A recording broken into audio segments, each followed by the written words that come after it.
அஸ்ஸலாமு அலைக்கும் வரஹ்மத்துல்லாஹி வபரகாத்துஹு. தொழுகையின் பலன்களின் ஹதீஸ் 7. ஷஹீதுக்கு முன்னால் சொர்க்கம் சென்றவர். ஹஜ்ரத் அபூ ஹுரைரா ரலியல்லாஹு அன்ஹு அறிவிக்கிறார்கள், குசா என்ற இனத்தை சேர்ந்த ஒருவர் ஒரே நேரத்தில் முஸ்லிமானார்கள். ஒருவர் மார்க்க போரில் ஷஹீதாகிவிட்டார். அடுத்தவர் ஒரு வருடத்திற்கு பிறகு மரணம் அடைந்தார்.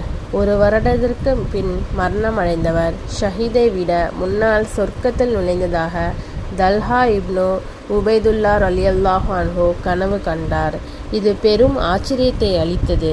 இதை பற்றி நானே வேறு யாரோ விளக்கம் கேட்டபோது நபிகள் நாயகம் ஸல்லல்லாஹு அலைஹி வஸல்லம் அவர்கள், ஒரு வருடத்திற்கு பிறகு மரணமடைந்தவர் செய்த அதிகமான நன்மைகளை நீர் கவனிக்கவில்லையா?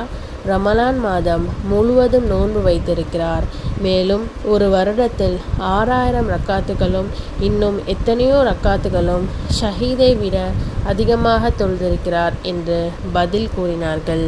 அஸ்ஸலாமு அலைக்கும் வரஹ்மத்துல்லாஹி வபரகாத்துஹு.